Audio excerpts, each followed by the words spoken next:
What's up, guys, and welcome to this very special video.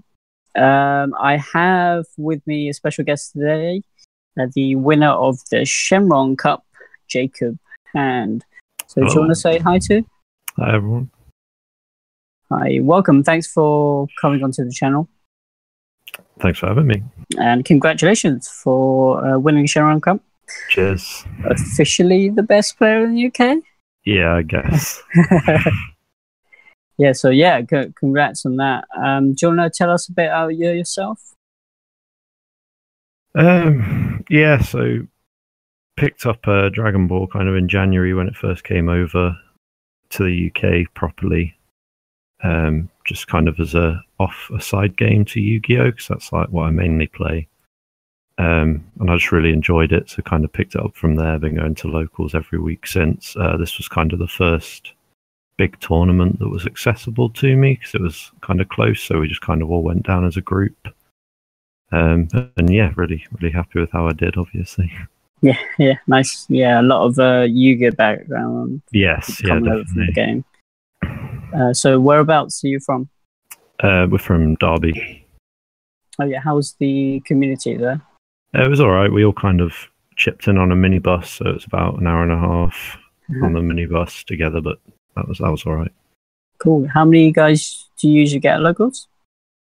Locals usually around, like, sometimes there's 8 people, sometimes there's 20 people. It depends. Oh wow. The weather or whatever, usually. Okay, that's good. So so Shenron Cup was best of one. Yeah. Have you had much experience with best of one? Yeah, because of obviously we do our locals in the evening. We used to do best of 3 back in Galactic Battle, and it just like the tournaments went on till 11 PM, so we decided we'd just do best of ones because everyone was getting sick of hanging around that late. So best of one's actually what I've had the most experience with. So it's nice that they were doing best of one. Okay, well, yeah, so you've managed to get a lot of testing through before the event then. Yeah, definitely. Yeah, been playing the deck at locals obviously for a few months, practicing it. Because obviously I played it before all the red stuff came out in Tournament of Power, and not a lot changed. It just kind of got a bit more aggressive after the Tournament of Power release. Yeah, definitely got quite a bit of a spike. Yeah, but it was certainly a good deck before that, and the kind of theory behind it didn't change a lot. Yeah, okay. So do you want to run through your deck quickly? Yeah, so it's a pretty standard Ginyu Veggie list. Kind of took what a lot of the Americans were doing and followed suit with that, really. I guess the only kind of unusual things, a lot of people I noticed at the London Players Guild tournament were playing 4 Dauntless Kale and were kind of neglecting to play the Impeccable Super Saiyan Kaba. Yeah. And I thought the Impeccable Kaba was just like a great card in the mirror match, because a lot of times they'll leave the Saiyan Teamwork Kaba, like they'll just never rest that because you just want that to stay there so that you shoot Gesher's life for stuff like Kale, and you can play like cheap Kales and everything. And having that Kaba on field just lets you aggressively hit their Kabas, which puts them at a massive disadvantage in the mirror match.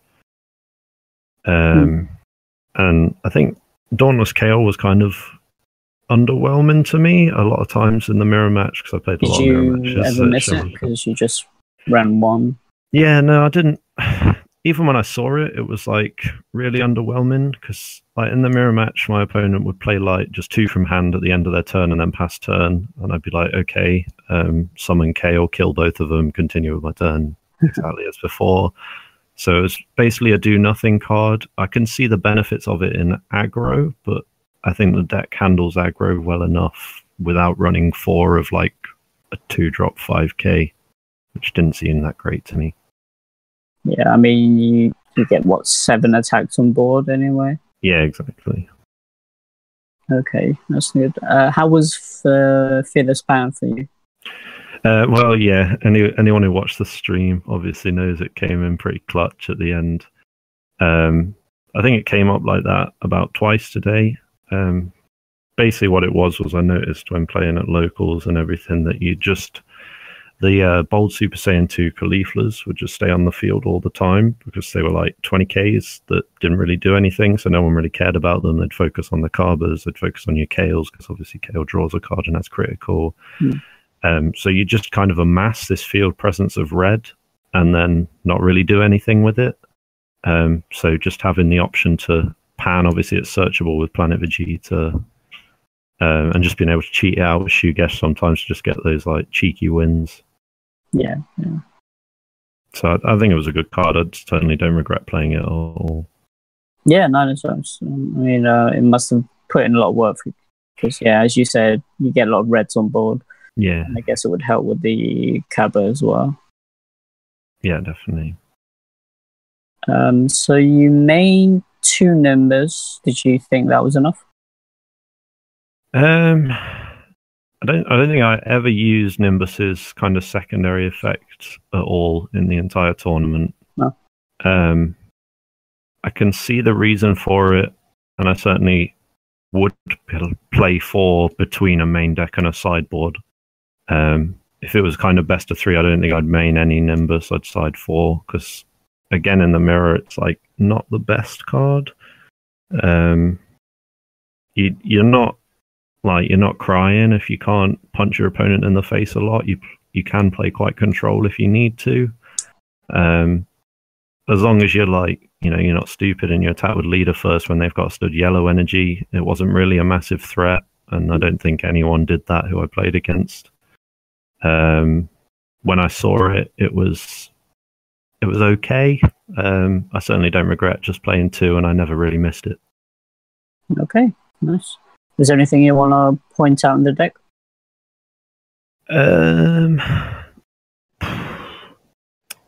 I think I saw a few people not playing Mass Saiyan as a Overrealm card. Like, a lot of people were just playing Trunks, and some people playing Scientist Fu, which I certainly didn't understand.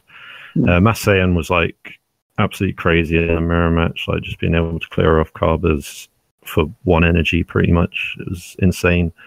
I think the Overrealm package is just really important because it's like your only native double strike in the deck.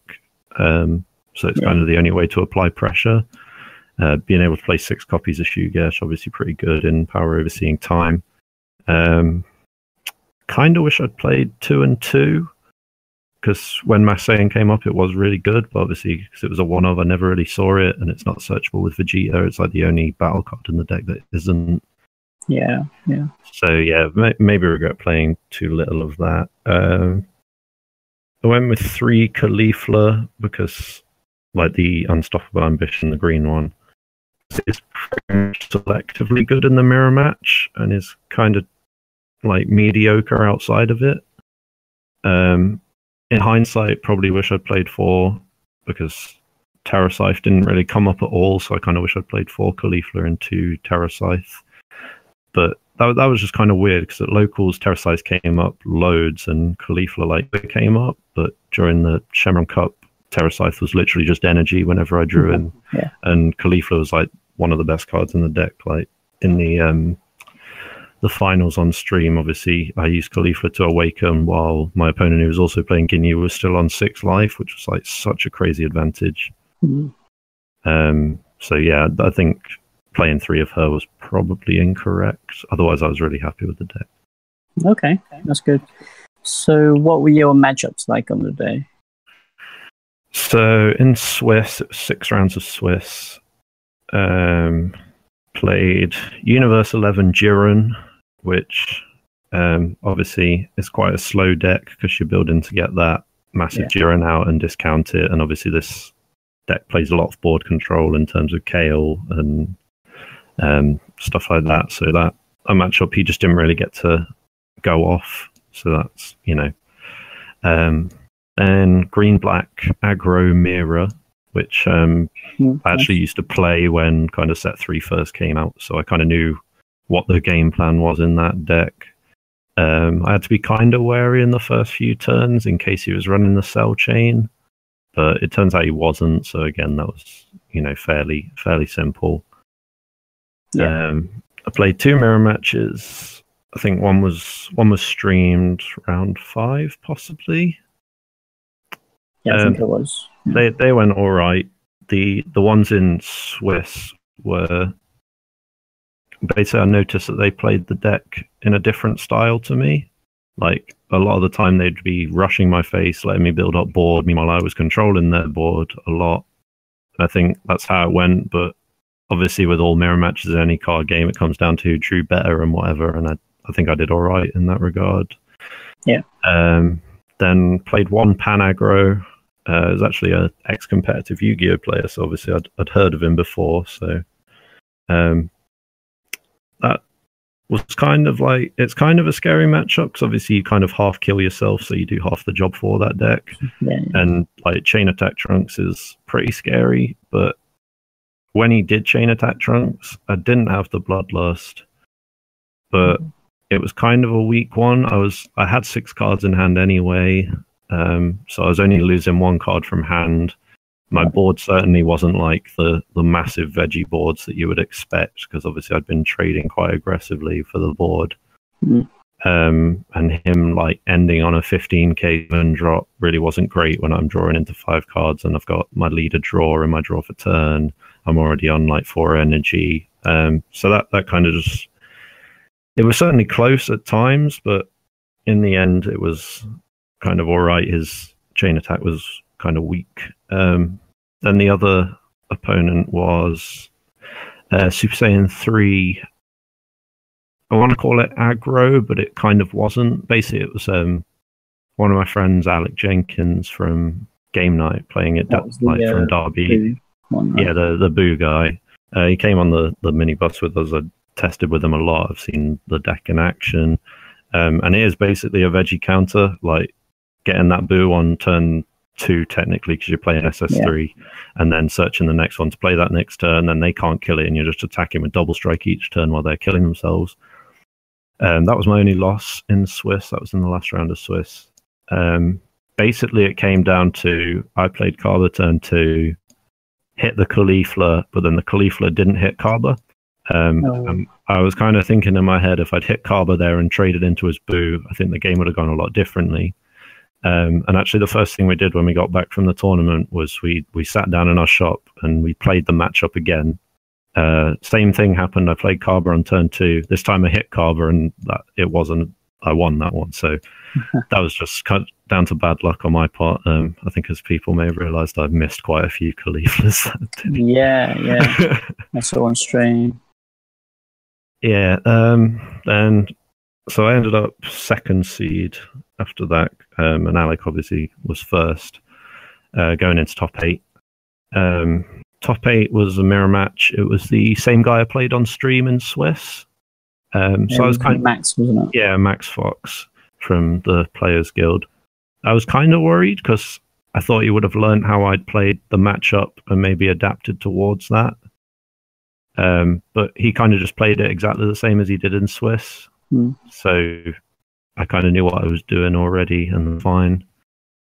Top 4, another mirror match. Hadn't played this guy before. It was tough, basically. He played the deck very similar to how I played it. And he drew quite a bit better than me. So he kind of flooded the board. But then for some reason he had like full board control and decided to make a final push on my leader, which I guess made sense because I think he attacked like 8 times or something in a turn. But I had such a large hand that I managed to stop it. He attacked with like all 3 of his Saiyan Teamwork Kabas, so completely tapped himself out. I think he had 1 yellow stood at the end, and then he played 2 Dauntless KO from his hand, and he had like 2 cards in his hand. I'm on 1 life with 4 cards in hand and just a Saiyan Teamwork Kaba on the field. So I guess he was like, this guy's never killing me now, and I've put a lot of pressure on him, which he had, to be fair.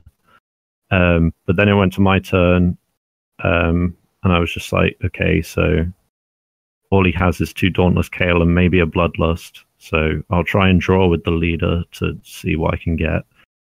So I attack with leader first, and he nimbuses that and uses the discard effect. So he's got nothing in hand now. But I've got 1 more battle attack, and he's on 2 life. And he's got 2 blockers.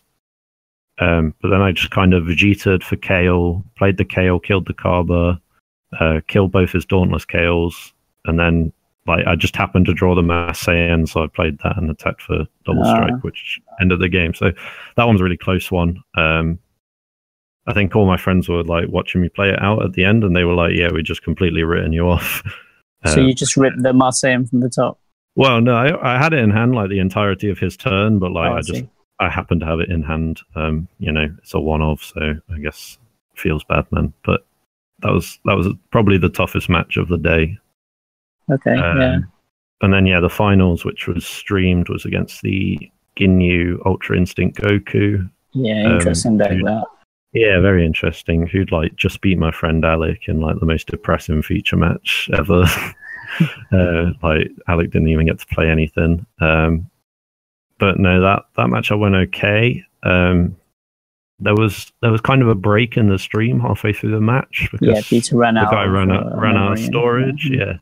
And when it came back, the guy like did his turn, and it didn't go the way I expected his turn to go. And then when he passed turn, he was kind of like, "Oh, I misplayed because we had to pause because he like didn't summon the Rapid Onslaught on top of his thingy and push for 2 crit damage." And I was certainly expecting a lot more from that turn. I was getting kind of worried because he like, you know, he was dropping Shugeshes out of nowhere into pre-phase. It was going mental. Yeah. But then it kind of came to nothing. I was fully expecting the Nimbus when I attacked. And then I was like, okay, so I knew I had the Pan, so I was just the Caulifla. I was like, there's no way he's going to like do anything to stop this because it's my last attack and it's a single strike. And then obviously Shugeshed into the Caulifla and comboed out, so there was no way he could stop it. But yeah, that game was really smooth, I thought. The whole tournament in general was smooth. Like I say, the biggest struggle was the top 4 match. Yeah, it seemed pretty straightforward in general. Yeah, definitely.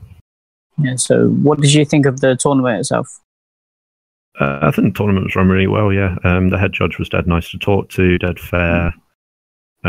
Considering he said he was an ex-Magic judge, so he probably hadn't judged anything like Dragon Ball before. Dead kind about it. Obviously, Big Orbit, the organisers were great. The stream was nice. Just it was a really good tournament. I thought, obviously, maybe a bit biased because I won, but I thought it was well run, and it finished by like 6:30, which by Yu-Gi-Oh standards is absolutely unheard of. Yeah. Well, I guess best of 1. Yeah, it was always going to be a bit. Yeah, definitely. Yeah, so we went through the changes that you might make in your deck. Yeah. What will you be playing going to set 4? Set 4 is a weird one because obviously it comes out just as the flute limit goes into place. Yeah. Like it comes out for us just as the limit goes into place, much like the Mecha Freezer errata. We got like a week with that.